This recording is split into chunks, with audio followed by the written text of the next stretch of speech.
Welcome to the law firm of Davis and Davis. We're not a real law firm. Go ahead, grab a beer, a glass of wine, sit back and listen.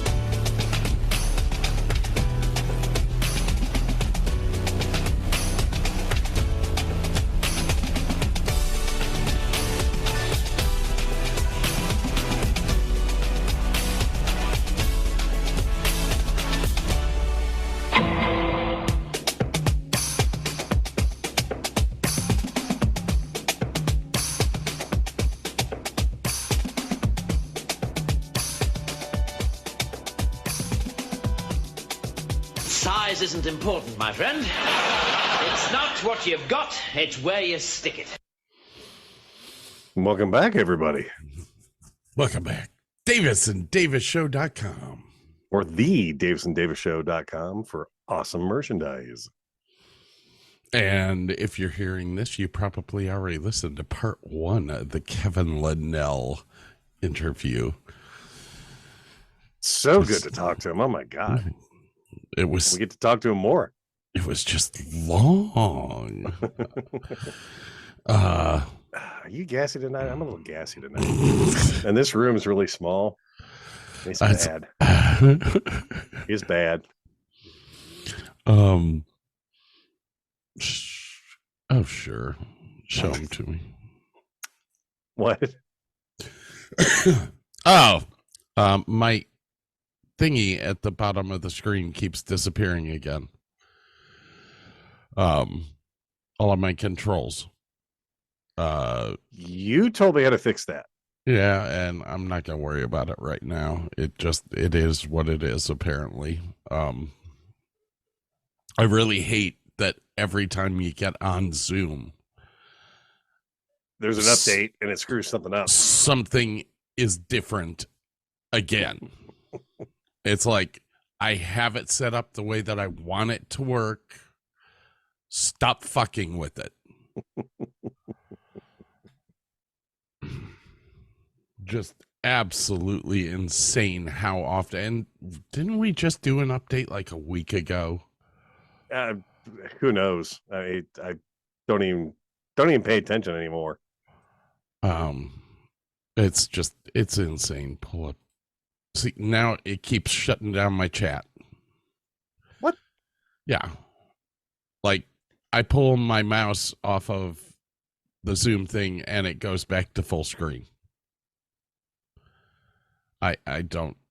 All right. I would split the screens anyway, so. All right, Zoom. Zoom can suck my patootie. David, coffee you're drinking over there? Fuck yeah, dude. I had an interview today, and have you noticed? Well, I mean, you don't interview a lot. No. You're content where you're at in the hell called Honda. But you know, shut my business down. So now I'm starting to look for stuff and all that. And I don't know. I'm about halfway to the point of going, maybe early retirement's not that bad. If you get the money to afford it, yeah, it's not that bad, you know. Maybe you don't have the money, you'd be like my mom and moving to South America so you can make ends meet. Oh, I'm fine with that.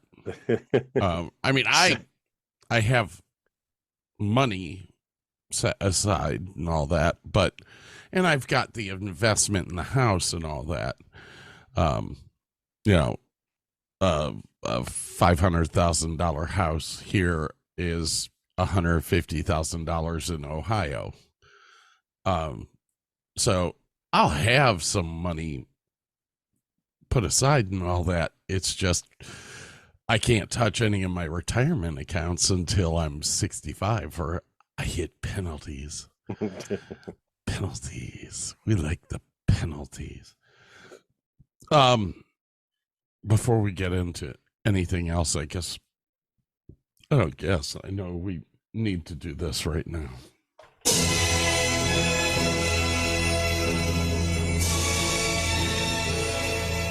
And now Scott Davis with the Gaza Strip update. They're still fighting. That was Scott Davis with the Gaza Strip update.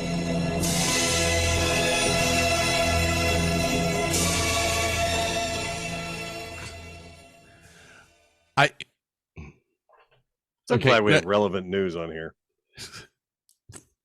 I mean, we have to have a news section. I'm starting to get a little worried, though. I get this bad feeling that the U.S. is going to get sucked into a war. And I mean, we spent 20 flippin' years in the Middle East already. And it's almost time for us to just go, fuck you. Have a good day. Y'all take care of yourself. We're fine over here. We need about 5 years to recover. Just absolutely insane stuff going on over there right now. And now we're going to bomb Iran. Bomb, bomb, bomb, bomb, bomb Iran. Bomb, bomb, bomb. Bomb Iran. That is the plan. Yeah, to all our younger listeners, that was a real song back in the day. That was a real parody song back in the day. Just so you know. I forget who did that. Dear God. So many parody people out there. Bomb Iran song. But Vince, Vance, and the Valiants. 1980. Oh.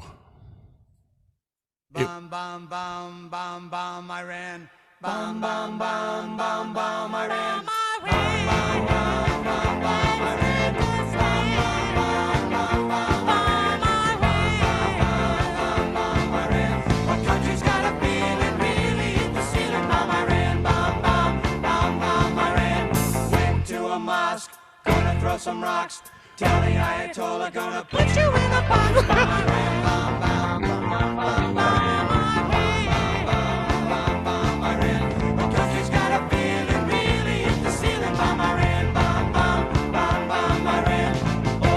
Sam's getting pretty hot. Time to turn Iran into a parking lot.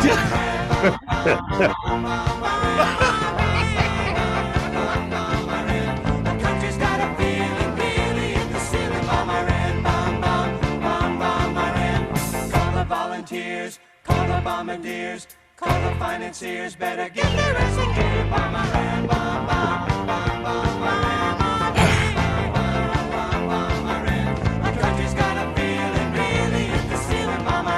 Oh my God. Did they say Sunoco? Probably.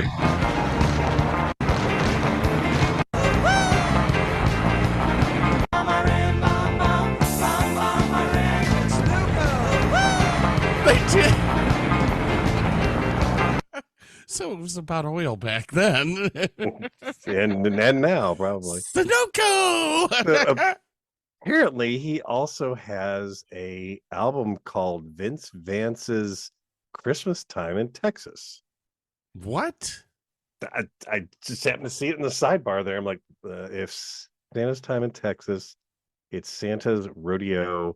We hang our boots for stockings, but our feet would get too cold. Okay. Now I got to play it. Oh, wait.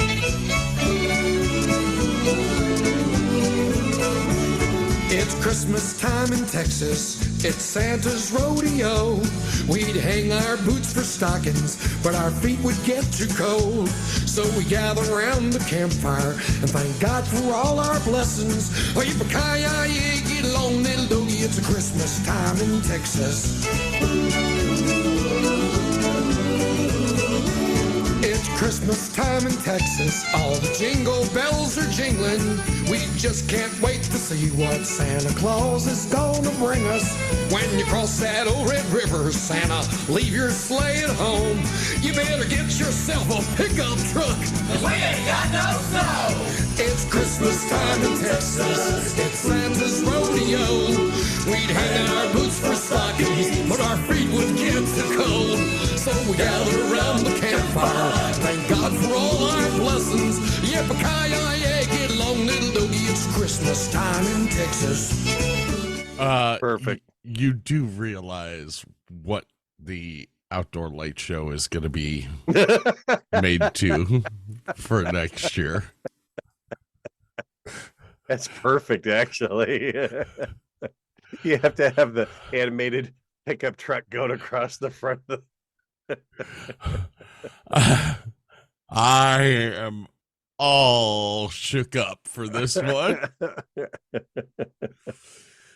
Oh, Lord have mercy. I'm gonna lay some track out in the front yard and have the mini pickup truck just kind of go zooming across the front yard.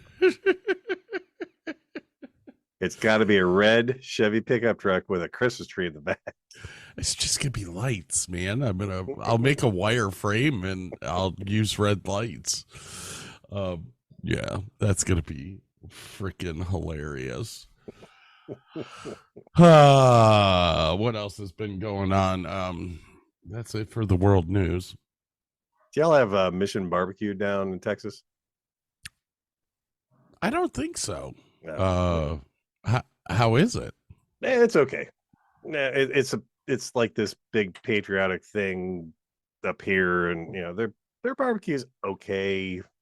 The Carolina barbecue, I think, is a little bit better when it comes to some of the tenderness of the meat and stuff like that. But it's not bad. We went there for dinner tonight, so. Yes, we do not have them here in Texas. So it's Carolina based, so vinegar based.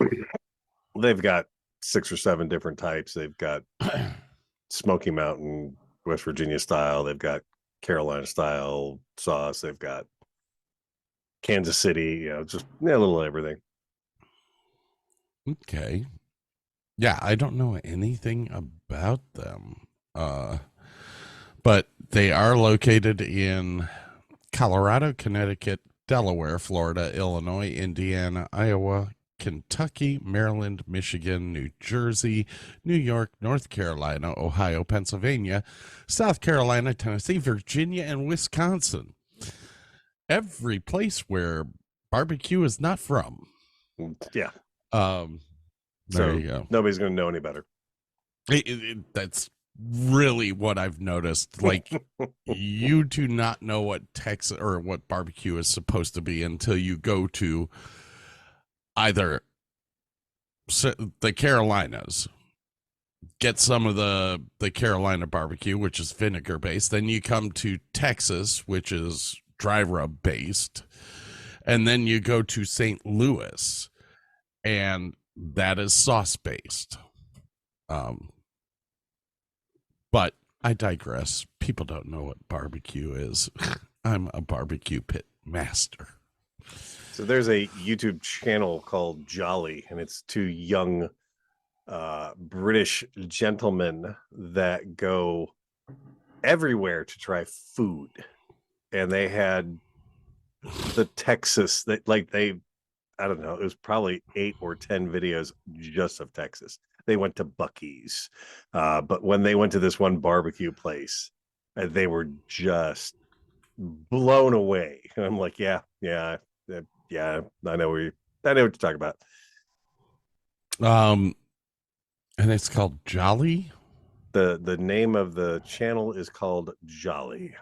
Oh, I just subscribed. Oh, there. Josh and Ollie. That is them. Oh, yes, Texas barbecue. Where did they go? They went to Black's, didn't they? Yep, Terry Black's barbecue. Good stuff. Phenomenal stuff. Yeah, the amount of meat they got was just awe-inspiring, and everything was juices running out of it and falling off the bone. I'm like, oh God, that looks good. God damn it. Terry Black's place is interesting, and that was kind of, they're the guys that I learned my technique of putting aluminum foil on the ends of the brisket when I do it to keep them from drying out, so that your burn ends actually are still juicy and meaty and all that. Because if you were to trim a brisket down to get it totally flat and even all the way across, you'd lose so much meat. Oh yeah. And if you really want to do that, just go to Walmart, because they sell briskets that are already halved. Anyways, Jolly is their name. They are on YouTube, and actually they do have an episode in New York with Stephen He, which is great. Really? Yeah. They try to cross over with other YouTubers and stuff like that. They'll review food from Costco's. Actually, I think they went. It was not the Texas State Fair, but they went to a state fair to try all of the deep fried foods, deep fried cheesecake and deep fried Oreos, and just if it was deep fried, they were trying it out. It's pretty hilarious. I bet you that was the State Fair of Texas. That's I can't remember now. That's what we're known for. Is there is one new deep fried item every year at the State Fair. My friend Jordan and I literally go for the deep fried Oreos every year. Just to die for. You just decadent. You're like, oh. I remember about 10 years ago they had the deep fried butter. Which dead freaking serious. That was a heart attack on a plate, but it was so good. What was the other one that the deep fried Snickers bar is really stinking good. But yeah, they're in Texas. It's got to be the Texas State Fair they're at. It just has to be. It's got to be. As a matter of fact, okay, so we're doing Put-in-Bay in September. The State Fair of Texas is usually in October. You should fly down for a day. A day. Well, a couple of days. Come see what Texas or Dallas is all about. I'll see who they are going to have as far as bands for that year, because that's really what I go for is the live bands. I don't know that I'm allowed to take more than a week in a row off, but who knows? It'd just be a couple of days. You always get Sundays off anyways, so you take a Friday, Saturday, Sunday off, fly down Thursday night. Yeah, it's up to you. But yeah, I'll have to see who's playing. Okay. The State Fair of Texas is something. The minute that you've gone once, you can sit back and go, done it. Been there, done it. Thank you. Got the T-shirt. Yeah, thank you very much. The only thing that keeps me coming back every year is the entertainment, and last year's entertainment sucked. The year before, when they had Night Ranger, that was awesome. But yeah, because they had two good bands 2 years ago, and this past year they only had one. And I don't even remember who it was. Was it Foreigner this year? God, if it was Foreigner, I would have recorded it because your most hated song is there. Would have been like, yeah, we'll post this every week. Let's see. I guess let me knock this out here real quick. Okay. It's time for the Davis and Davis Show Motivational Minute. If your love life is shit, if all of the relationships you have don't last and end badly, if every relationship you have been in becomes toxic, maybe you are the problem. Sometimes you have to look inside your shitty self for the answers. That is all. This has been the Davis and Davis Show.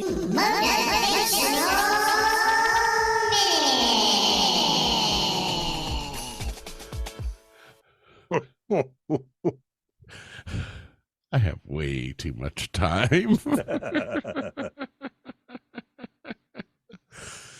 Oh shit! Now they want me to come in at 6. What the hell? Emotional damage. That is exactly what I. The hell, that's for white people. I ain't white. Oh my gosh. That was 716.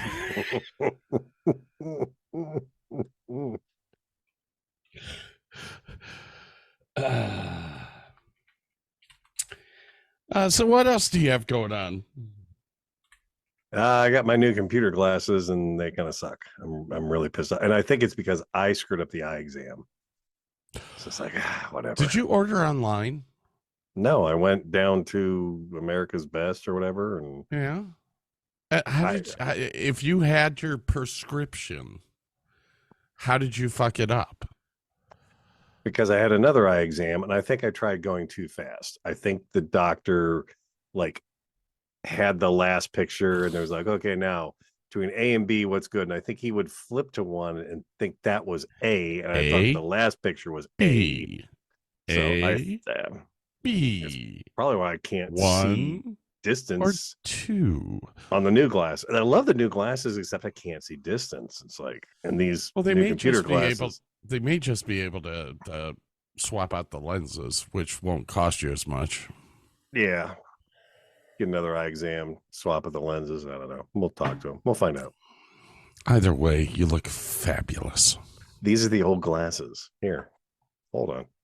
These new ones, I have to actually sit too close to the screen. They look just like the old glasses. You look absolutely. Actually, that's gray rimmed all the way around. That looks awesome. Black, but it's clear. Oh, okay, that's clear. I'm just seeing a reflection off of right here. Stuff starts getting hazy. Yeah, whatever. I fucked up. I've looked at myself in the mirror before. You don't need to see it. I need to read the text on the screen. There is absolutely nothing fabulous about this anymore. What I hated about seeing Kevin last night was he looks good and we look like shit.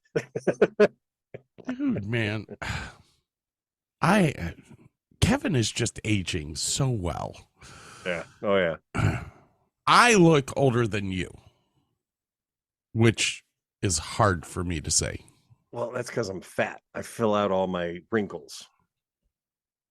I'm getting there, man. 245 now.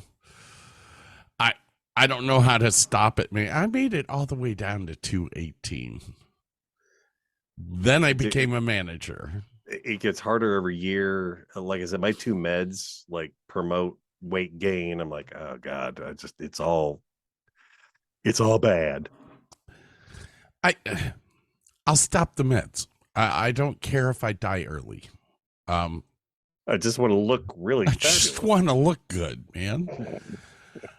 I'm already challenged with the freaking golf ball size knot in the top of my head. Thank you, Kevin Doherty. Or no, yeah, that was Kevin Doherty. Not going to cut that one out. And the 5 head going on, you know. What yours at least is all round. If I were to shave my head, I have like 2 dumped divots in here. I got little ones here, but they're not bad. Once again, the fat like fills it all in. I still think I'm going to do it. I think I'm going to do it for Halloween next year.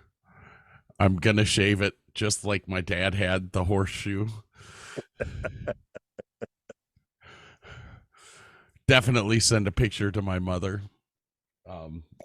Yeah.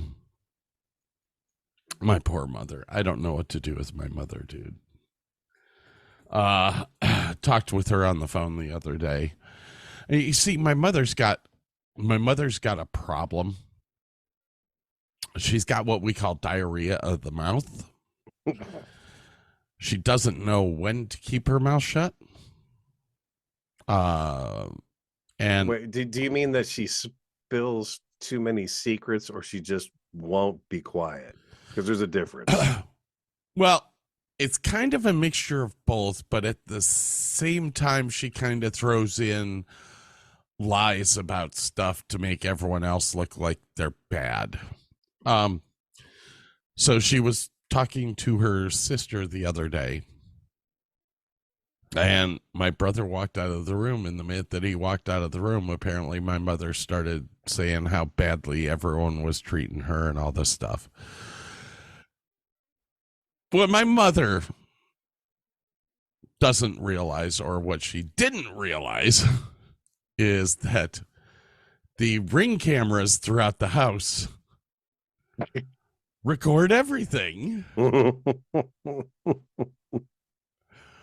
So we can see how badly she's being treated at any time. Well, not just that, it records the phone call that you're having with your sister where you're telling everyone how badly everyone's treating you. You know, the people that are coming down and wiping your ass. Oh my. Yeah. Yeah, so I called her the other day because my brother wasn't answering. And she was crying, and I was like, what's wrong? And the first thing she says is, I was told I can't come live with you. And I went, hold the fuck on. Who the hell say what? Hang up the phone.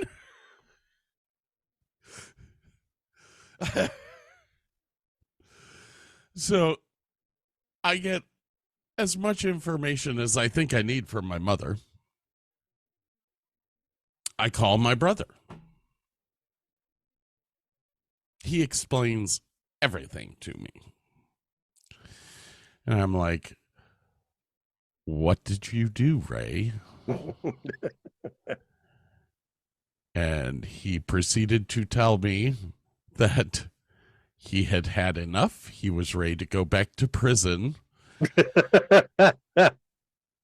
He proceeded to tell my mother that she was the evilest bitch ever put on the planet Earth and deserved to be run over by a steamroller. That's a little harsh. And but you know my brother, all he kept saying is, I'm fucking done. I'm fucking done. I'm fucking done. I'm like, he's like, I haven't talked to her in 2 days. I'm like, dude, okay, everyone. So I text my sister, and I mean, you know, my relationship with my sister is tumultuous to begin with.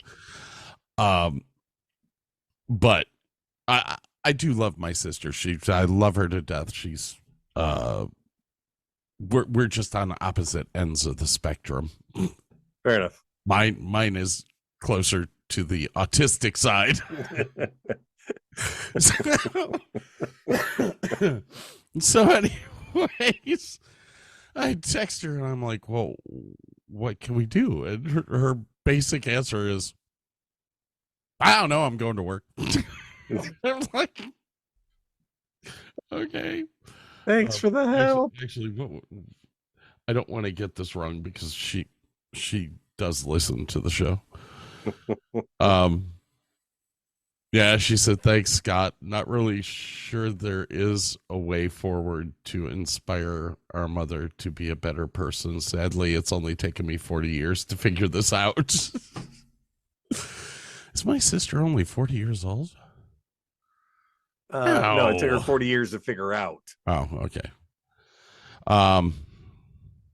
Yeah. So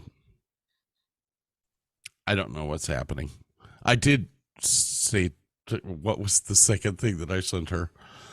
I said, as long as you don't say I have to take her in, I have one senile woman here already. Wow.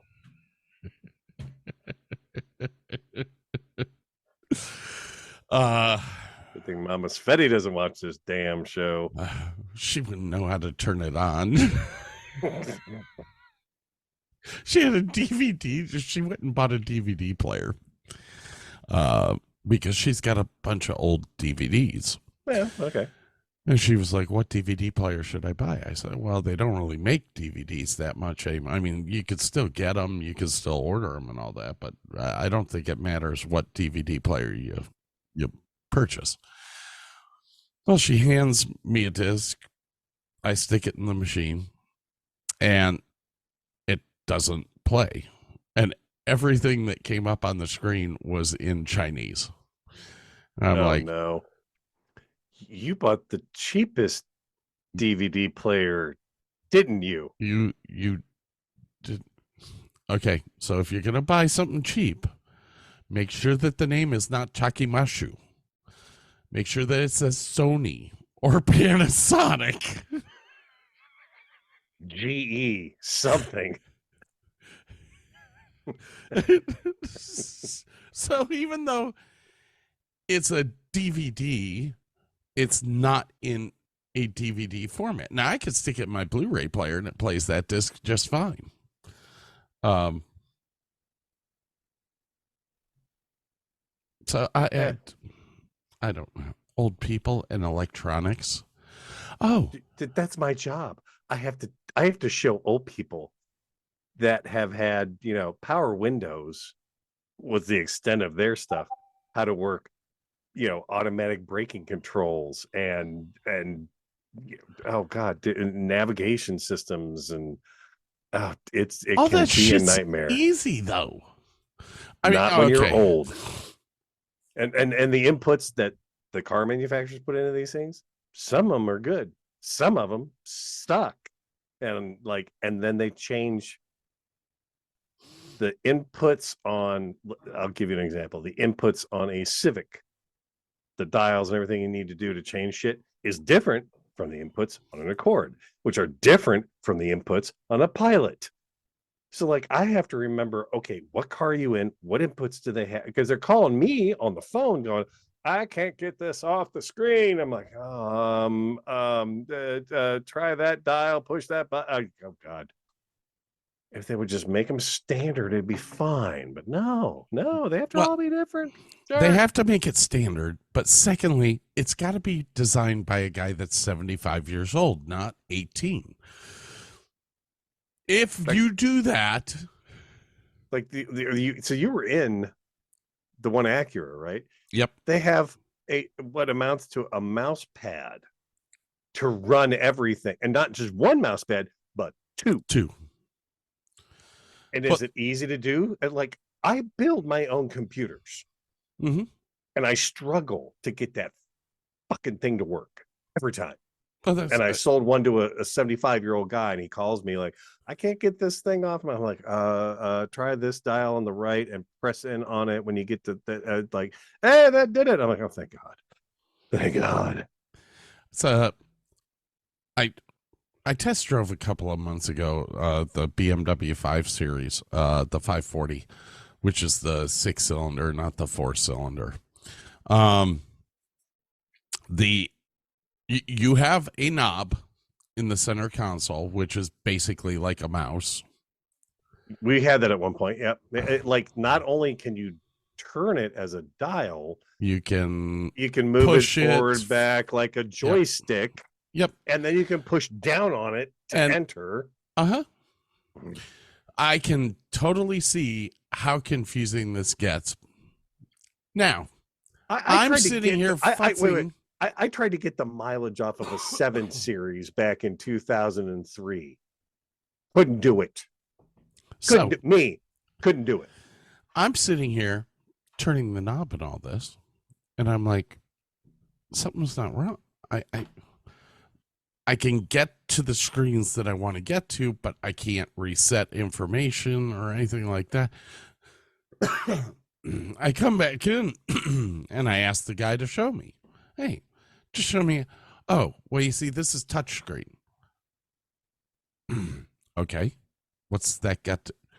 Oh, well, you see, down here, this is just your selector while you're driving and all that.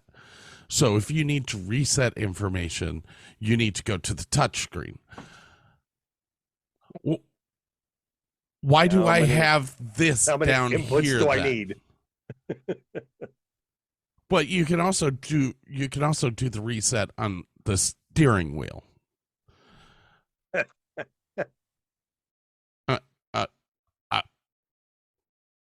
Could I just have a naturally aspirated car with a carburetor? A manual lever that moves the air from the bottom to the top in the inside of the car. I want to switch gears with my right hand. Or left, depending on where the steering wheel is. I don't care. Jesus. 3 pedals, a handle to engage the emergency brake. Oh, have you? Jesus Christ, we're going to have a whole show. We were just doing an intro. Do you know how hard it is to get a manual car now? Oh, yes, I do. It's insane. I was talking to the guy at BMW because I'm really thinking about trading in my 3 for either the 4 convertible or moving up to the 5 and just having a sedan. And the 5 was so fucking comfortable. Biggest problem I have is that $88,000 price tag. Yeah, maybe. But anyways, I was asking him, hey, what's the price difference between the manual and the automatic? He said, well, you'll save about $3,000, $3,000 to $5,000, depending on if you buy the 4 Series or if you buy the 5 Series. And I went, oh, okay. Let me try one of those. And he said, oh no. If we don't have one. If we have to order you a manual, it's going to be 1.5 years before it's delivered. I was like, 1.5 years? We don't make them anymore. Everything is automatic. I was like, what the hell? What the hell you say?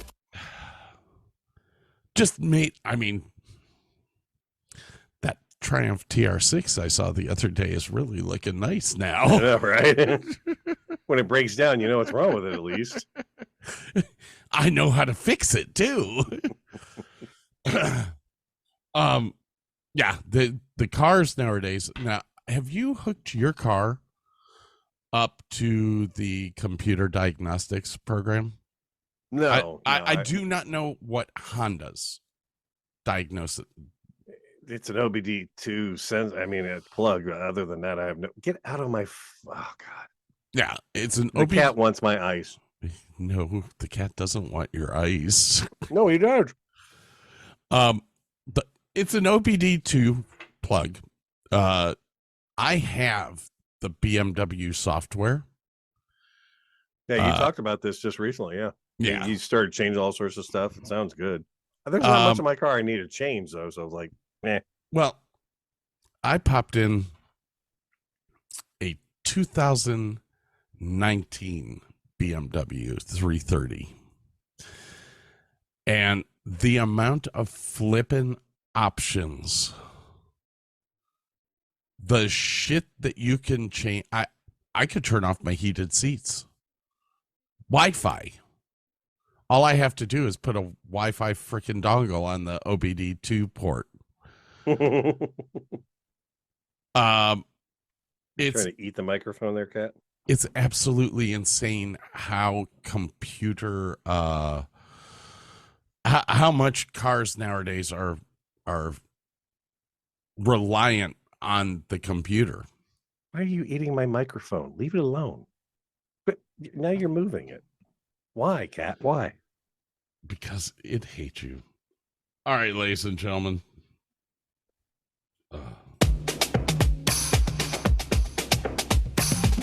Welcome to the Davis and Davis Show's marital and sex tips of the week.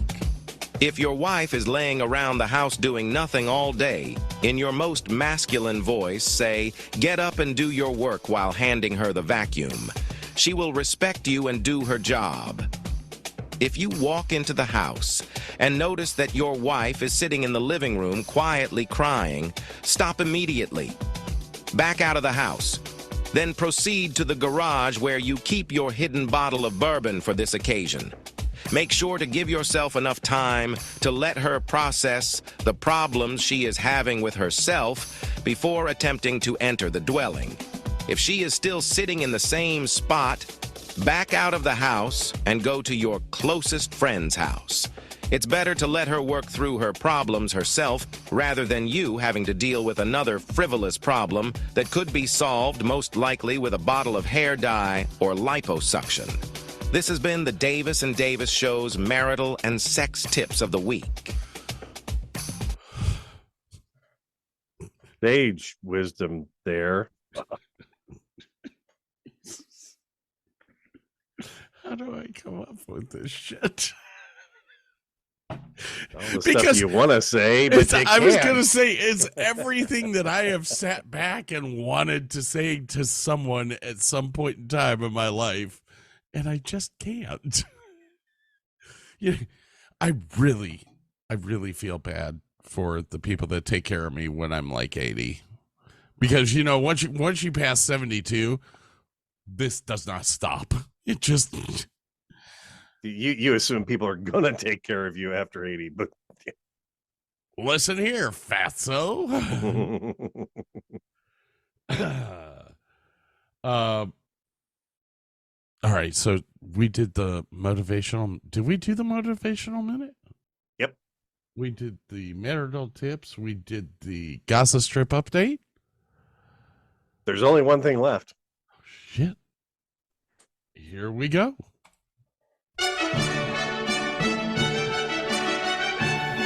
It's time for Burke's Spoken Word. Lovely is the feeling now. Fever, temperatures rising now. Power is the force, the vow that makes it happen. It asks no questions why. So get closer to my body now. Just love me till you don't know how. Keep on with the force. Don't stop. Don't stop until you get enough. Keep on with the force. Don't stop. Don't stop till you get enough. Keep on with the force. Don't stop. Don't stop till you get enough. Keep on with the force. Don't stop. Don't stop till you get enough. Thank you. Ladies and gentlemen, thank you for listening to Burke's Spoken Word.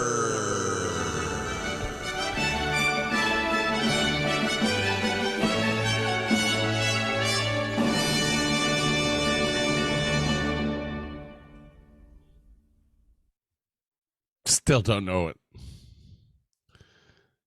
Keep on with the force. It's Michael Jackson. Oh, shit. Keep on with the force. Don't stop. Don't stop till you get enough. Keep Okay, on. when you take it out of, It fucks with you badly, doesn't it? that's probably the first one that you've done that I sat back and went, I don't know what he's saying. Yeah. Okay. All right, ladies and gentlemen, we've wasted enough of your time. You guys need to hear the second half of the Kevin Linell show. Yes. I almost think that we need to make him come on once a month just so that we don't have to talk as much. I'm sure people would like to hear us talk less. So yeah, that'd be perfect. God, I hear that every day at work. Would you just shut up? Shut up. Shut the hell up. All right. I got nothing better to do, buddy. All right, ladies and gentlemen. We'll see you shortly. Gonna take a little break here. Gonna probably play a song that I played yesterday, and I just don't care.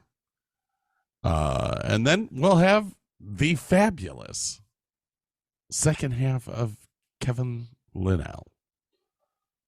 See you shortly.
I'll fix that in post.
All right, ladies and gentlemen, we're back with Tony Award winner, Oscar winner, winner, and Nobel Prize winner. Oh, my Lord. Kevin Linell. Yeah. Hey, so we've discussed all of the stuff that I think we need to discuss, right? I want to hear the story about going to Florida. Oh, that's right. Somebody was on MTV. Yes. How did that even come about? So I don't know. If you guys remember, whenever we had cast parties, usually Charles and I would always do some kind of strange little music ditty just because it was just fun to do. And it started out with Sly and the Family Stone and Dance to the Music. And it was just the two of us. And we did that, of course, because of Ted Lyde, who had done a show called Whatever Happened to Sly and the Family Stone. Oh, and God, that's his right. show had that particular song within it, our freshman year.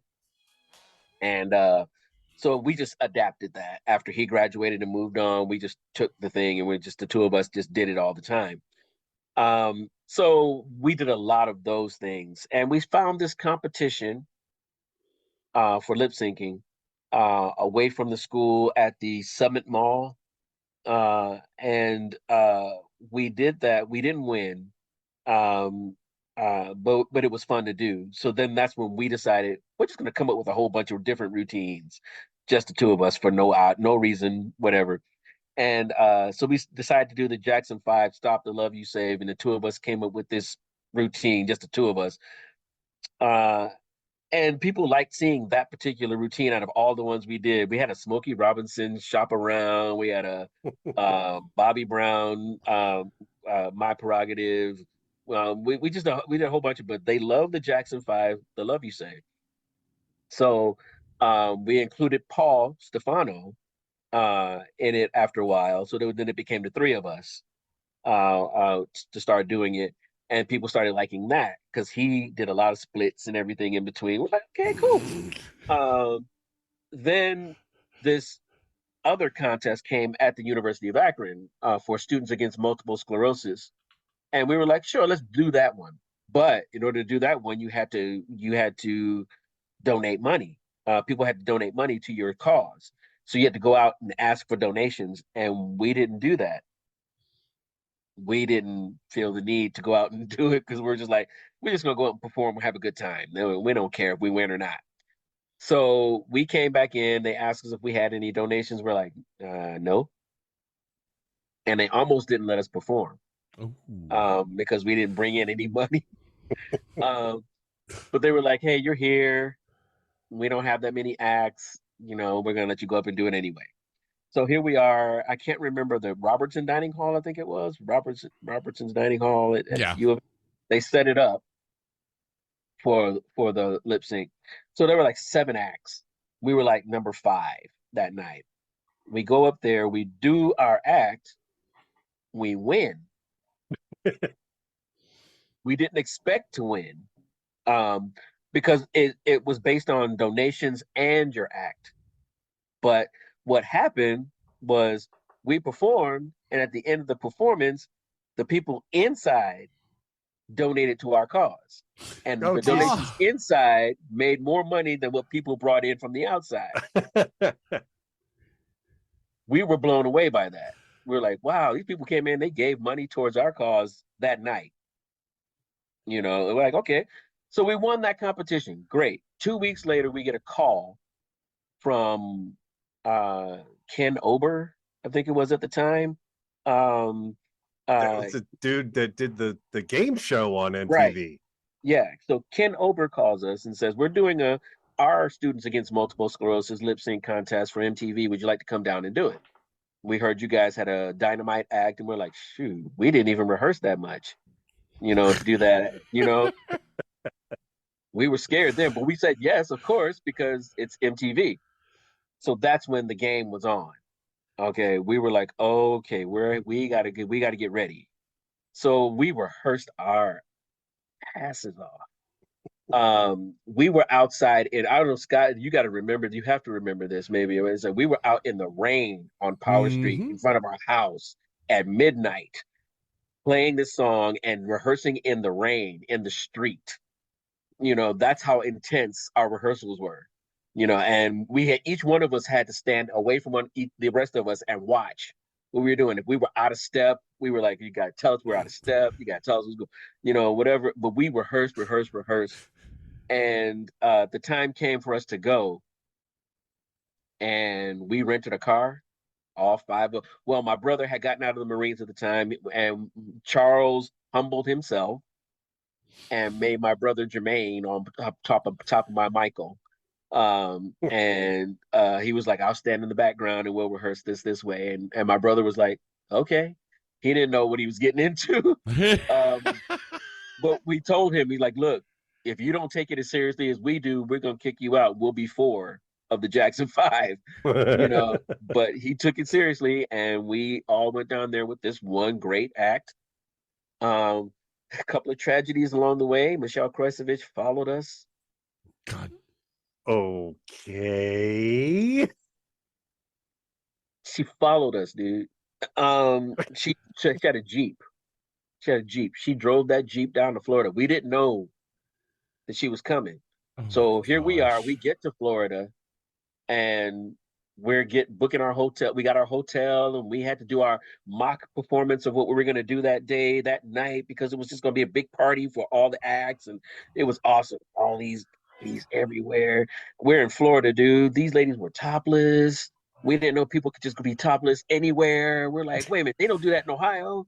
It's too freaking You know? cold. So here we are down in Florida at the beaches, and ladies are just unveiling everywhere.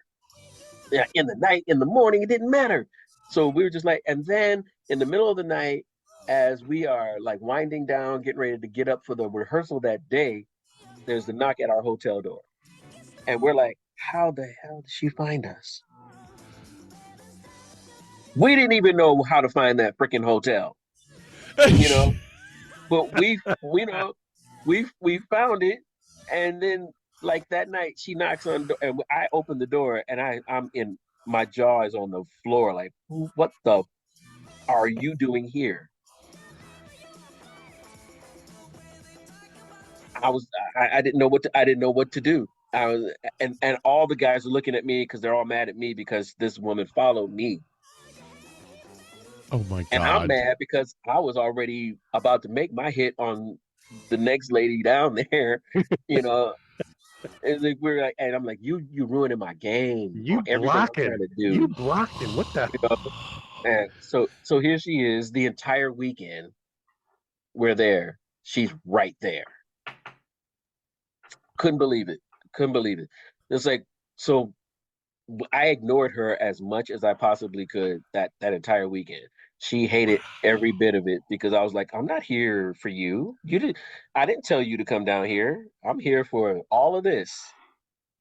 And I'm taking it all in. So if you don't see me this whole weekend, that's how that's gonna be. So was this the start of you and Michelle breaking up? To tell you the truth, dude, I had already broken up with her before even going down there. Wow. She just wouldn't let go. Damn. She wouldn't let go. And that's how harsh all of that turned out. But when she found me and found all the rest of us, we couldn't get rid of her. She just, and I didn't want to be the guy around everybody that was like, get the away from, I didn't want to be that guy. But at the same time, I'm like, I'm not going to pretend that I'm happy that you're here either. So you're going to get this version of me for the whole weekend. Oh, shit. So we do the show. Of course, we got third place. We didn't even expect third place. We expected to be dead last. We're like, here we are. We're doing this song at the time was 17 years old. And we got girls in spandex, and we got girls doing Guns N' Roses, which was the hottest band at the time, coming out there. So we're like, okay, we're losing here. Come on. That's it. And then this girl does Madonna. She had the worst wig ever. Yeah, I honestly think the only reason y'all didn't place higher is because you just didn't have costumes. Because everybody else had like full costumes for this thing, man. They did. We just came out there with some like bland colored shirts with tank tops underneath and black pants, and we danced our asses off, and people loved it. And we were like, we were surprised. We left the stage. We're like, are these people really applauding for us? Because we expected to flop. Like, who knows the Jackson 5 down here? Who even cares? That we're about to do this. There's a bunch of girls out there in bathing suits in the front row and everything. We're doing this thing, and they are just whooping and hollering and screaming. And we're like, help. help us, because we thought we were going to get booed immediately. Because before that, I don't know if you remember, Burke. Before that, these guys came out and did Joe Cocker and Feeling All Right, and they booed them. I remember watching this. I don't know if it was live or whatever, But yeah, we they were they scared. were harsh. They were harsh. We were scared when they booed them. We were like, "Oh God, these guys are up there smoking joints and not even really lip syncing. They're just out there just having a good time." And they were booing them, and I'm like, "Dang, they love the fact that we love the fact that they're out there doing that. Here we are coming out here. You know, we got 2 black guys about to come out in the front row, and you got 3 white guys behind them just backing them up." We don't have much of a costume happening with us at all. We're about to lose it here. We're done. It's like, but anyway, we did it. We got 3rd place, and we hung around for the rest of the day. We met everybody that was hot at the time. We met Barry Sobel, Adam Sandler before he was Adam Sandler. Damn. What's the guy from Full House? Which one? The dad? The jet black hair with Uncle Jesse? Yeah, John Uncle Stamos. Jesse. Yeah. John Damn. Stamos. Yeah, he was the host that year. Yeah. So we met all these people and we hung out with them. Like we got to sit down, we took pictures and had a great time. And we left Michelle in Florida. We just jumped in our car and was like, we had already packed up and we're like, and we didn't even let her know we were leaving. We're just gone. You know, the tragedy of that is that on her way back up, she got into a car accident and she totaled her Jeep and she had to hitchhike all the way back. Damn.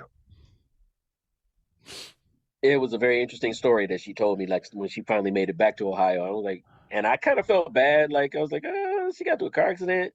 I was like, but should never have come down in the first place. Your dumbass went down there in the first damn place. It's like, but it was a great time. I had an awesome time with that. You guys, hopefully you had a great time. That you voted for us. Made your 976 phone call. Hell yeah. Yeah, I spent my 90 cents per call. It was a momentous occasion because we had that we had a write up in the newspaper. The Tangier had invited us to come out and perform. We were like, what? And what was his name? The Matt Patrick. Yeah, radio guy. Yeah, he called us and was like, hey, you guys want to come down and be on the radio and talk about how you did it? And we're like, what? Like, so we were like these mini celebrities for that small period of time. You're 15 minutes doing the Jackson 5 lip sync. I'm like, it's a lip sync, people. We're not really singing, and we're not really the Jackson 5. But okay, we'll do it. But at that time, we had developed all kinds of routines. We were doing Living Color, not the heavy metal band, not the TV show. Cult of Personality. Time. We had a routine for a song from them, and that they brought us down to Tangier, and they're like, "Hey, we'll give you 5 segments, and we'll let you take the floor." And we're like, "Okay." Oh my God! I seem to remember this one. How much fun did you have with it? Man, can I tell you, in 2009, when I got that notification that he had died, I was at work and I went home. I could barely drive. I was like, are you kidding? Michael Jackson is gone? He's gone. Well, you know, mine was spinning. You know, because I didn't think that I would ever feel a loss of a celebrity like I felt like that day. You know, I was like, because other celebrities have died before from me. I mean, I remember I was 10 years old when Elvis died, and I remember Elvis dying. Yeah, but I do too. Michael Jackson was like such a huge part of our lives, like all the way through college. You guys did so many routines to Michael Jackson. It was we had a great time with Michael. It was. Do you know that you're on YouTube with that what do you routine? Mean? Wait a minute. Not you mean the Florida show? 1989, 5 Akron U students, MTV Spring Break Lip Sync Battle, Daytona Beach. You're on YouTube, dude. Oh my god. Scott, you want to show him? Oh no. Let's see here. Share screen. You'll have to go to the 1 minute mark. That's very interesting. I love you, save. Go! Ah!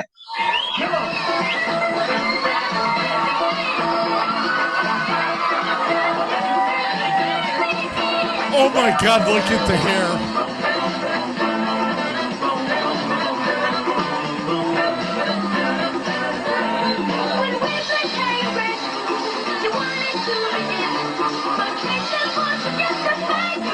When we talked about the guy with the peanut butter and staying in my house and all that.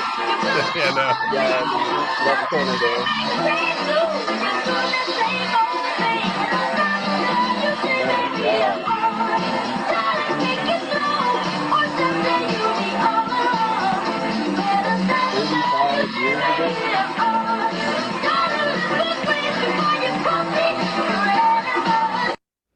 Trust me when I say that the guys from the University of Akron were by far the best performers that day. Even the guys from MTV were impressed.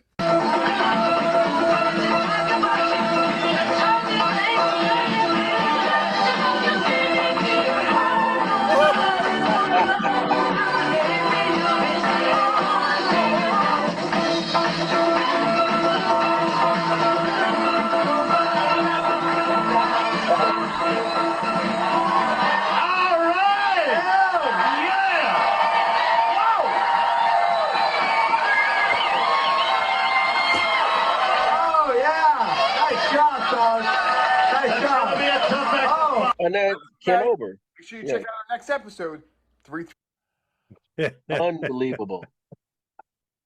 Unbelievable. Holy shit. Hey, you're on YouTube. You're YouTube famous. That is awesome. Wow. And you remember all those guys. Charles in the corner, Stefano right there. Stefano. The mustache. With the hair and the mustache. Dude, can I tell you, to this day, his hair still looks like that? Lucky SOB. It's a little grayer, but it's still curly, still long. Oh my gosh, what a great Wow. No, that was something to be proud of. Enjoy it. I know if there's one thing we're proud of is that those 4 guys, those 5 guys next to me, we are very proud of that. We worked hard for that though. We didn't slough on that. And we told each other if we ever saw each other slacking, we were gonna like annihilate each other. Like call them out. You know, we're going down to Florida, we're gonna be on TV, it's gonna be somewhere, it's gonna be national. There's no way that we can, sleep on this. So we gotta push. And the people that we competed against, they said the same thing. They were like, "Wow, how'd you guys?" And we were like, "You didn't feel the way we felt about this." They're like, "No, we just came down here to have fun." And we're like, "We came to win." This wasn't a lip sync show. This was a lip sync contest. We came to be number one. But the reality set in when we knew we're like, okay, our song's not new. And we're not, dressed up, so we know what we're in for. We might not get first place, but we're going to be somewhere in there, and after I think there were 9 acts, we were third. So we're like, we'll take third for an old song. We'll take it. Well, hot damn on that. Let's see here. Craig Erickson. Oh, wow. Good friend of ours, died of AIDS. Yeah. No, great friend of ours. Awesome friend. I remember he took me to work quite a few times when I was working at Friendly Restaurant at Rolling Acres Mall. In his Chevrolet. Yeah, he took me to work a couple of times, and I remember asking him just point blank because I knew nobody else wanted to really sit down and ask him. I was like, "What happened to your leg, man?" And he told me the deal with his leg, um, but he didn't tell me the results. Like he didn't tell me the deeper part.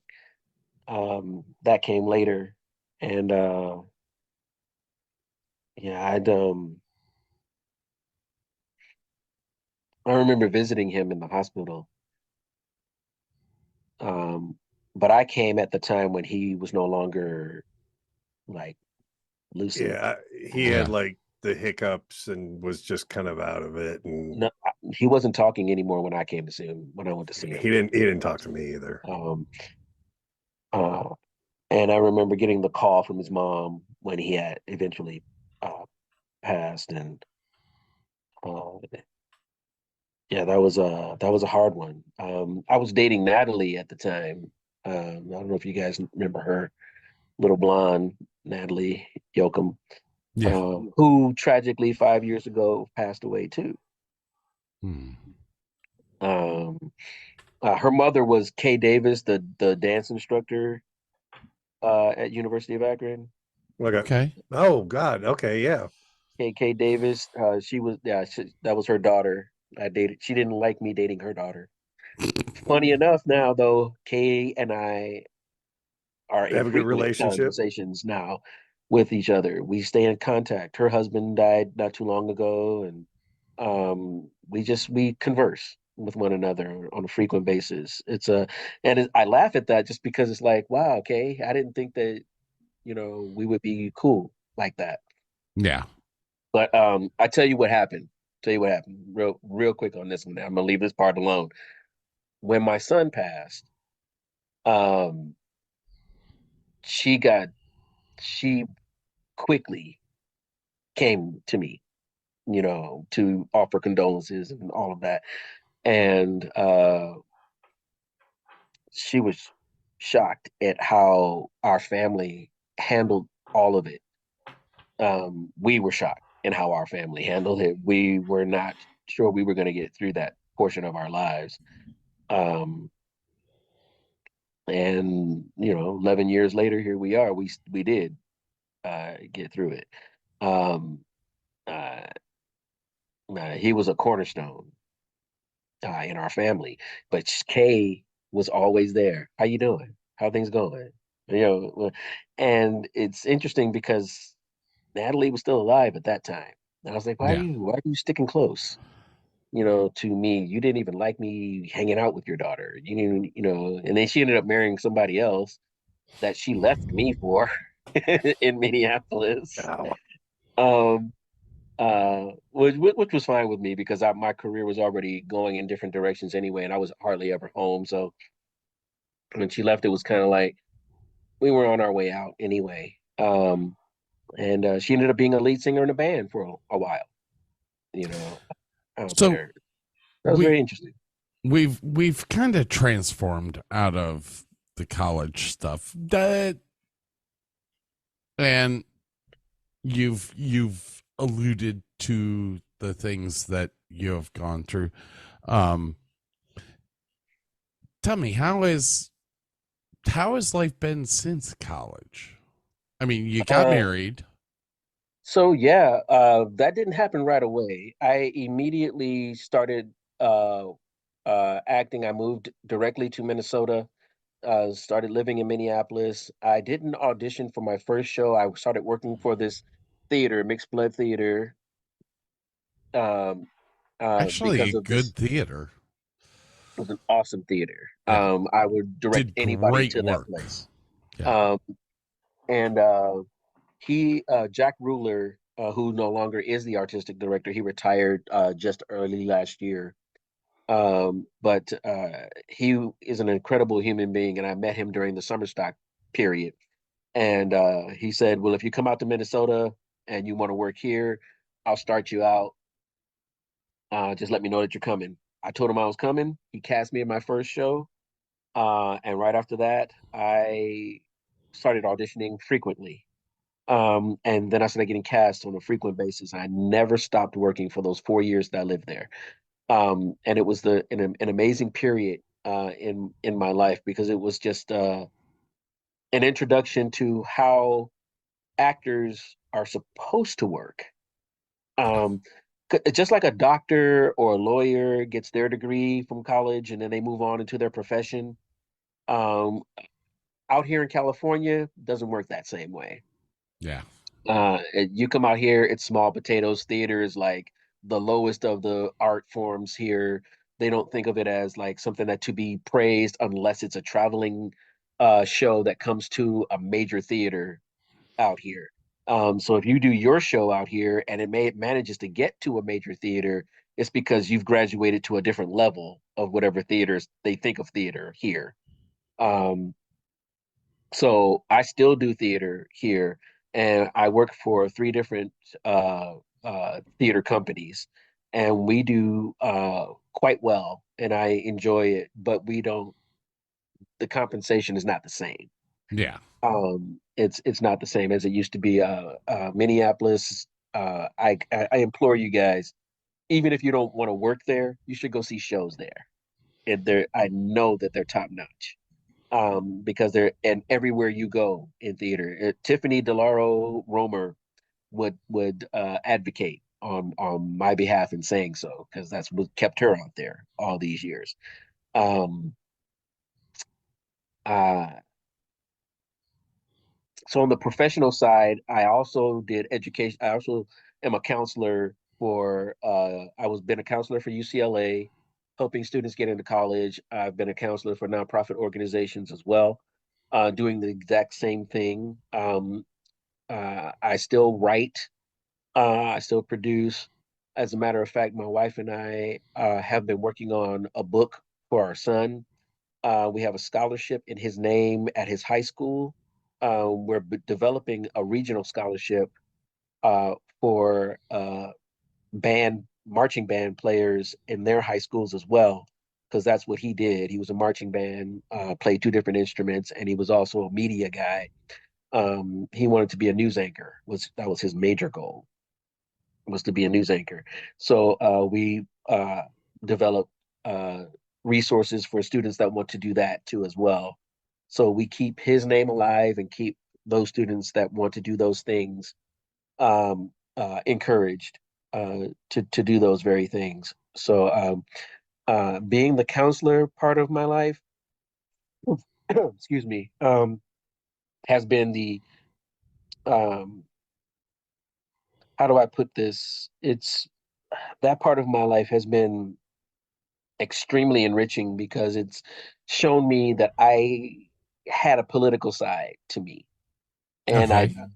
I didn't have that coming out of the University of Akron. I didn't care about who was in the office and all of that. And but once I saw that education was not getting its just due, I became a rallier, I guess. I was out there, standing in front of the podium and making the speeches and telling the parents and educators what's wrong with the system in the unified school districts here, and how to fix those things in the school districts. And I never thought that I would be that person to do that kind of thing. But yeah, I'm not afraid to talk about what's wrong with the system in front of people. And if I'm the person that's on the news that people are starting to not like because I talk too much, too bad for you, because I'm still going to do it.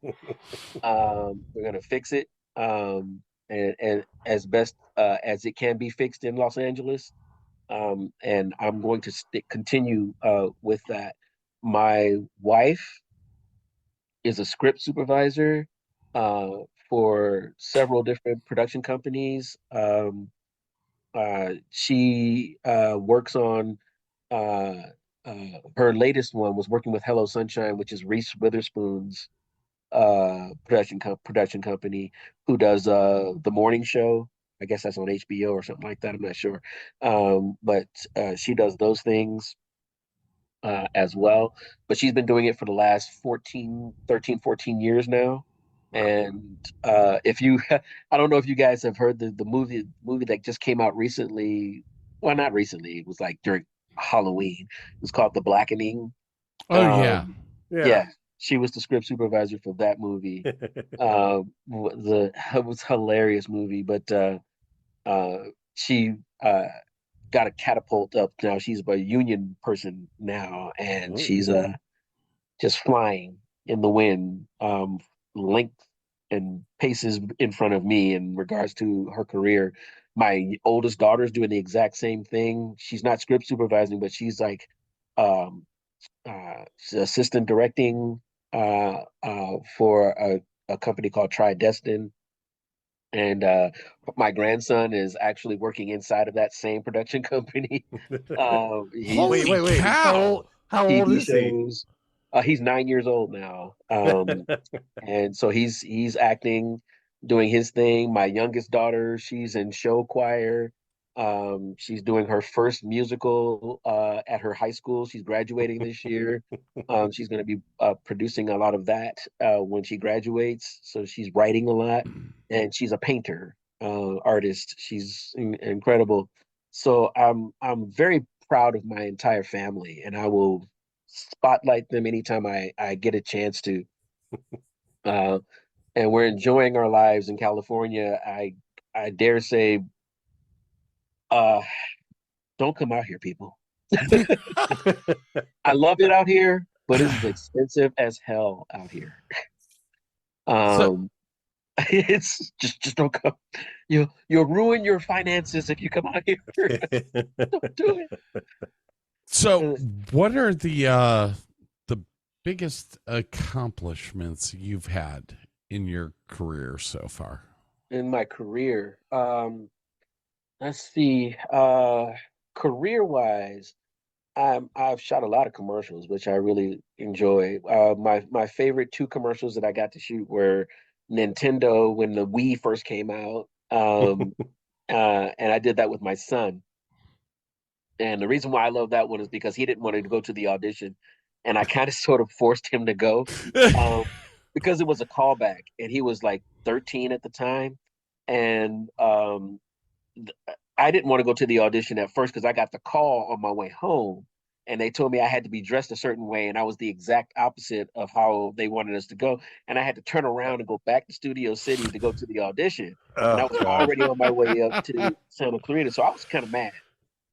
I get to the audition, and all these people are all dressed the way they were supposed to be, and here I am, not, have face full of hair and all, and I walk into this audition, and they said, can describe to us how you would plan a party for this Wii Nintendo, and all these people were like, man, I would just fucking get some bongs, and I was just like, and they're like, we just have a big party, beer bongs and everywhere, and everybody be drinking, get fucking drunk, and it was like a whole bunch of that. And then they got to me, and I was like, you ever see Game of Death? Oh, you ever see Bruce Lee's Game of Death? And everybody stopped and stared at me, and they're like, what is he about to do? And I was like, well, did you guys ever see Game of Death? You ever see it? It's been a while. I was like, well, Bruce Lee, Game of Death was he had to save this woman. In order for him to save the woman, he had to climb these tiers, and he had to fight these people to get to the top. And Kareem Abdul-Jabbar was right in the center of that fight. And, oh my god! And he had to fight him, and it was incredible. But I told them, I said, my son would be at the top, and even if Bruce Lee got to the top, he wouldn't win because my son would just annihilate him in this video game. But he would have to climb just to get there to lose.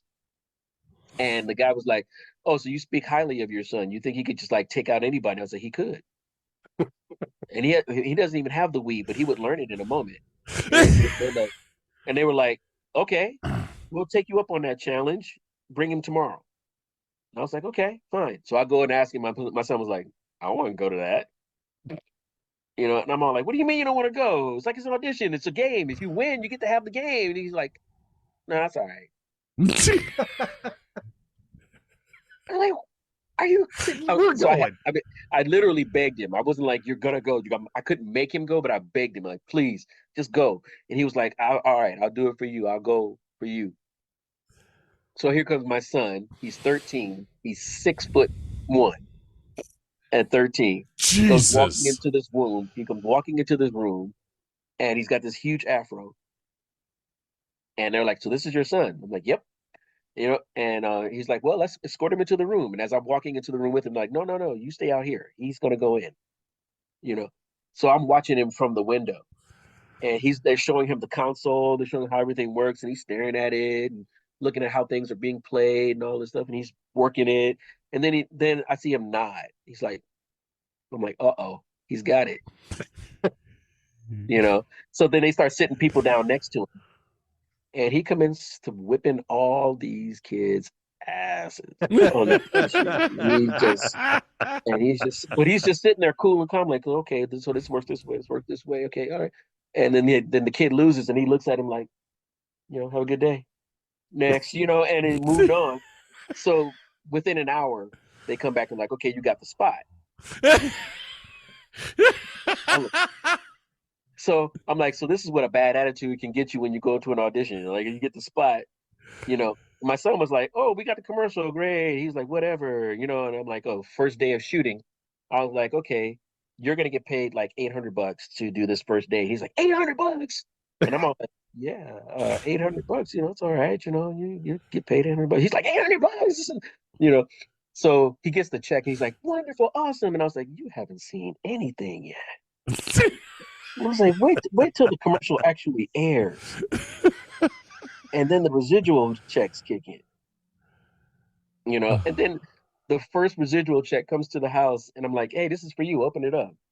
And I just sat there and had my camera, had my phone on, and I'm like, because I want to see his reaction to the first residual check. And he opens it up, and he's like, "Oh, what?" And I was like, "Yeah." And all you did was play a game. You didn't say any words. All you did was play in front of a camera. I was like, "Do you feel like you want to do more commercials now?" He was like, "Absolutely." And I was like, and that went on for like 5 or 6 months. And it was awesome. He was like, "Another check? Another check?" I was like, "Yeah, that's what commercials do for you, man. Commercials are awesome. You're gonna keep doing it." So that commercial, and then I did a Lowe's commercial. You could actually look that one up on YouTube. I know I'm on YouTube for that. It's like, but it's a 16-second commercial just called "How to Say Goodbye to 1993 Forever." That's what it's called, I believe. And it's for Lowe's. And all I did was say goodbye to a carpet that was leaving my house. Really? And I was like, that's all I said. Goodbye. Imagine going to an audition for that. Say goodbye. Does it do it? So, oh God, I remember this commercial. Yes. It's like I'm watching it. During the Super Bowl. It was actually during the Super Bowl of that year, 2015, I think it was. No, 2012 or something like that. I don't know. Anyway, so those two highlights. But then I also got to do How to Get Away with Murder with Viola Davis. You did not. Wow. Yeah. You can Netflix that. Actually, you can Netflix that one. Season 5, episode 1. Whose blood is that? I did How Crazy Ex-Girlfriend. Really? I got to be in a quartet. And we sang "Let Me Call You Sweetheart." That's on YouTube as well. You can actually YouTube that. So that was fun. And I got to do a Dr. Pepper commercial. Dr. Pepper 10, and it was for FX, and that was fun to do as well. I got to work on several different Hallmark movies and Lifetime movies with my wife. Really? Yeah, and those are fun. Any of the Christmas specials? No, thank God. Please? I did not do the commercials. I did not do the Christmas ones. No. No. Well, I guarantee my wife has seen you then. She loves that stuff. That's like, so I got to do those. And then I did Ocean's 13. What? Yeah, Ocean's 13, that was a huge, huge highlight. I was um in the casino with Pacino and almost got fired. Um because they told us under no circumstances are we to uh try to fraternize with the major celebrities unless you are called upon to do something with them. Yeah. And he was walking past me in the midst of a conversation I was in, and I saw him out the corner of my eye. And I just turned around and I reached for him because I just wanted to hug him. And the guy that I was talking to grabbed me. He was like, "Dude, are you crazy? You're about to." I was like, "Do you see? That's the Godfather, homie." He's like, "Hey, no." I was like, It's worth getting fired for that. I will get fired if I get to hug the Godfather. Are you kidding?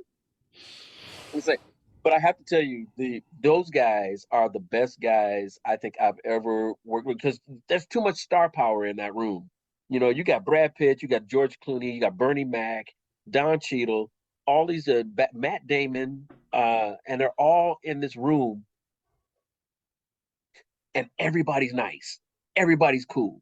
And George Clooney, every lunch hour, he would play basketball with one person. He would just pick them and just say, "I got clothes for you if you don't have any.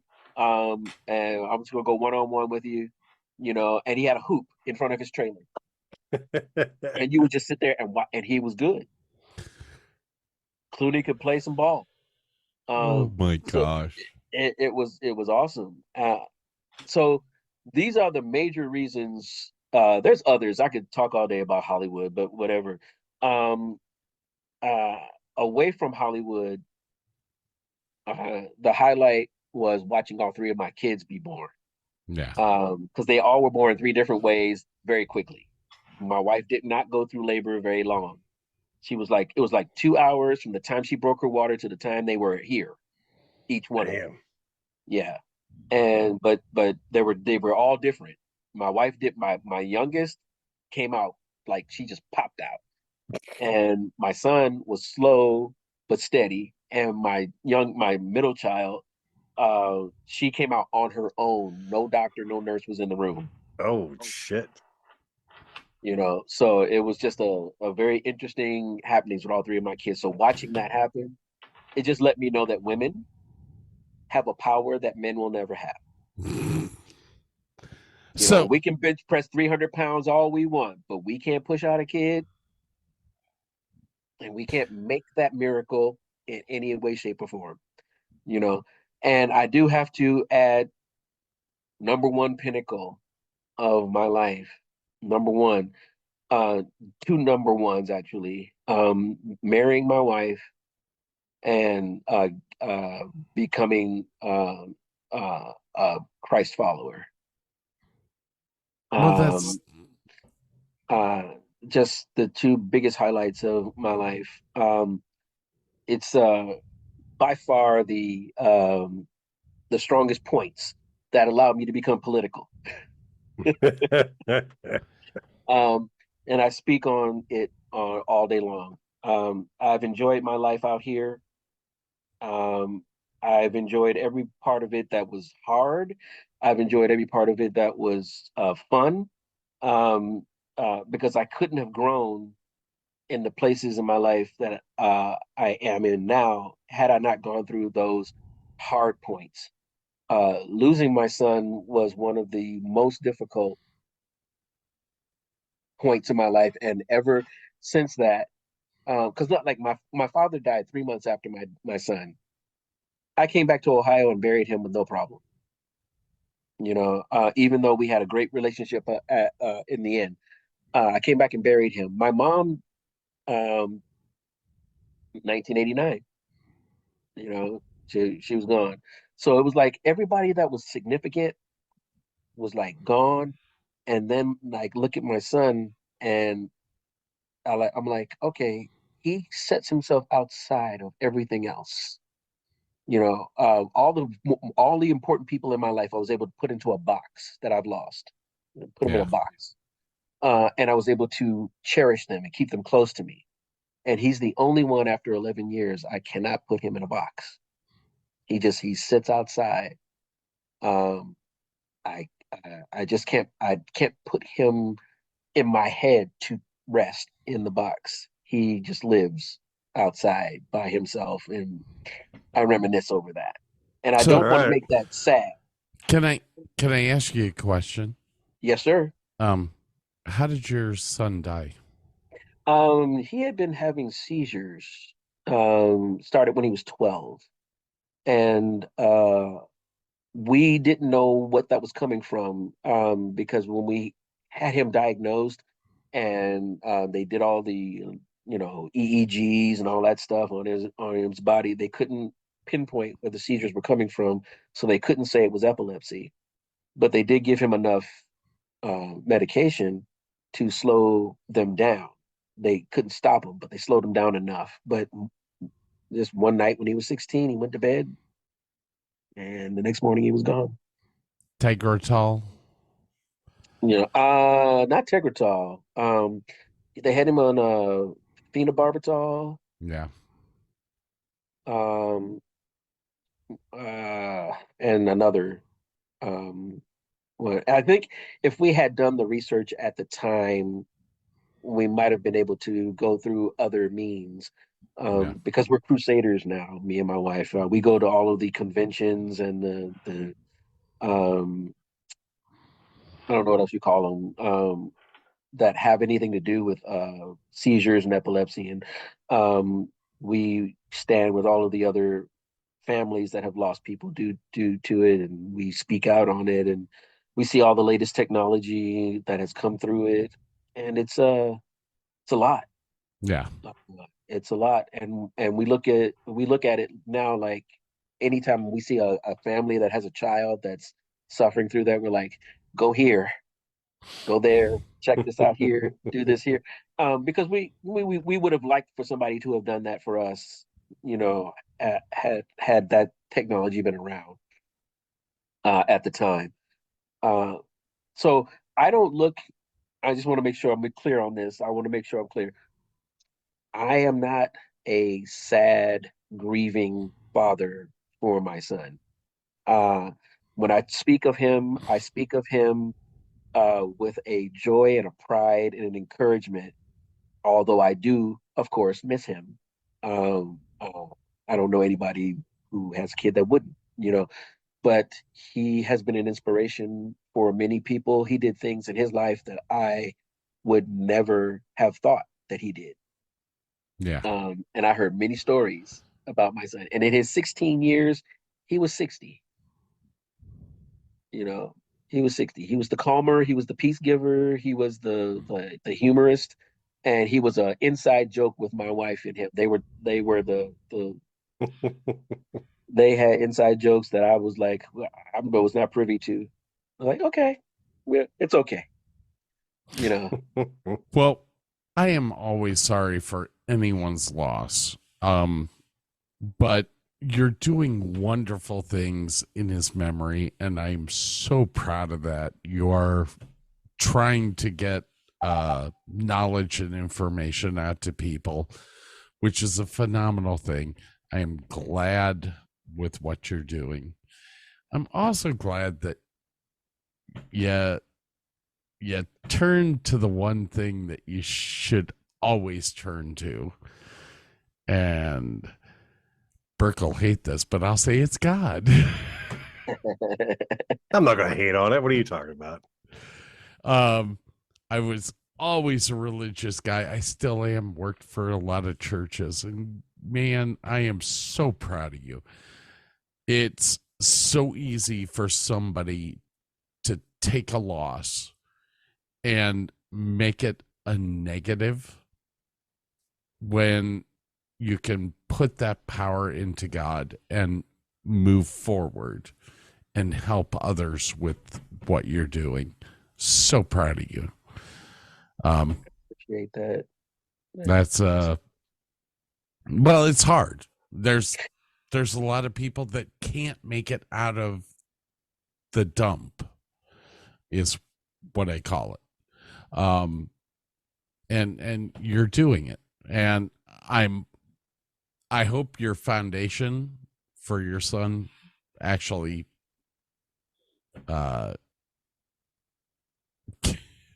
Keeps doing positive things. What? Come on. Yeah, I'm sorry. I hit a button on my keyboard and it was saying something. I don't have my glasses on. They're on your head. Anyways. Yeah, thanks. So, Kevin, is there anything else you want our audience to know about your life? When people talk about living the dream, living their best life, or I would like to just say that living your best life is not always, going to Turks and Caicos. It's not always sailing the high seas or vacationing with the one you love. Living your best life means that you are doing the work that you're supposed to be doing, enriching the lives of other people, uplifting the spirits of other people. And whenever somebody else is down in the dump, you feel like you can pick them up. And even when you're down, you give leeway to someone else to be able to pick you up as well. So if those things are happening, it's not the riches that stand out so much as it is the richness within that you're gathering. So in fact of that, I am indeed living my best life, and I don't have complaints about what's going on. And the last thing that I'll say before I give this up to you is these last couple of hours that I've had here, I've enjoyed this immensely. As a former Akronite, with my Akronites on this podcast, I am grateful to be here with you two, to catch up on what's going on in your lives as well. And I've enjoyed all of it. And I thank you both for making me the best afterthought ever. The best seventh choice ever. Kevin, you're always welcome on the show. Anytime you want to come on, just let us know. Let me know how the podcast is broadcast, so I can find it. Well, we are on Apple Podcast. We're on Google Podcast. We're on everything. It is YouTube as well. I can find you on YouTube as well. We're not on YouTube yet. They don't like us. We tend to like pirate music, and they don't like us for that. I don't know why. But you can just go to our website, davisanddavisshow.com, and listen to all the episodes directly from there. There you go. Direct. All right. It's been Kevin Linell, Burke Davis, Scott Davis. Guys, it's been a long night, and I've got a lot of editing to do here.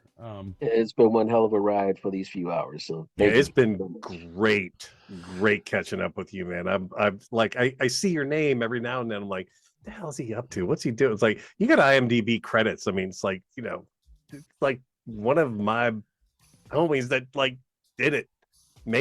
It just makes me feel good. What's crazy is that the audience is only going to get like an hour and a half show. And we've talked for 3 hours. Yeah. Save all of the footage. I always do. Just don't leave it on the cutting room floor. I'm sorry Charles didn't show up. Well, you'll always know what's really happening with him, through the things that his wife will talk about. If she decides to talk about it, because he'll tell her, don't do it. But you all know he's a judge, right? No. I thought I found that somewhere. I thought I found that somewhere on the internet. I'm like, is that really him? I thought I knew he was in law. I thought he was working. I thought he was working at the University of Akron for a while. He may have been doing that, but now he's a judge. And he sent me a picture of his gavel with his robe, and and I was like, I was in shock. I was like, this is what you went to school for? I didn't even know you were studying law. See, is he up in Cleveland? And we stay in touch on a frequent basis, and he kept that to himself. Is he up in Cleveland? He lives in what's the name of that doggone city? Copley? Oh, okay. Yeah. He lives in Copley. Ooh. So I've visited his house at least 3 times. He had I think you guys know he had a battle with cancer. Yeah. I heard about that, but he came through that with flying colors, back to full strength. Good for him. Yeah, it was a short battle, but it was a tough battle. So it was definitely touch and go at one point. But I stayed in touch with him, and I made my visit out there with him when it was really getting hard. I was like, "Ooh!" Julie called me, and she was like, "He needs to see you." So I jumped on a plane. Oh, geez. And he didn't know I was coming that day, and I just showed up. And it was a great visit. But he did look like, wow, he was very faint. He Not looked anymore. like shit. Yep, not anymore. He was like full strength. He's got his weight back and full strength. He's strong. I'm very, very proud of how he got through what he got through. Well, you know what? I love Charles. I haven't talked to him since college. I hope he's doing well. He didn't like New York very much. He didn't last there long. Because he didn't like it. Yeah. I think he could have. Remember Dan Murray? Yeah. Yeah, Dan Murray. He and Dan Murray moved out there together, and I think Dan kept going. And Charles was like, "This is not what I thought it was going to be. I'm out of here." And that's when he came back and made a different choice. I spent 3 years in New York City, and I made some great contacts, and fabulous people, but it is just not the Midwest. I'm getting old now. I'm never going to admit it. I'm not going to say how old I am. But being in the entertainment industry, you're kind of stuck in big cities and all that. And I've lived in almost all of them. I am so ready to go back to Medina. I just want a small house with a fireplace and leave me the hell alone.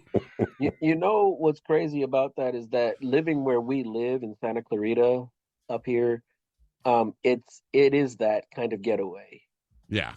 It's a small city. It's not something that people think about, but only time they think about it is when they think about Six Flags, Magic Mountain. They want to go to the big park, and ride the roller coasters. That's when they think about where we live. Oh, you live out there? Like, yeah, we live out there. And it's like, but it's where we live. It's quiet.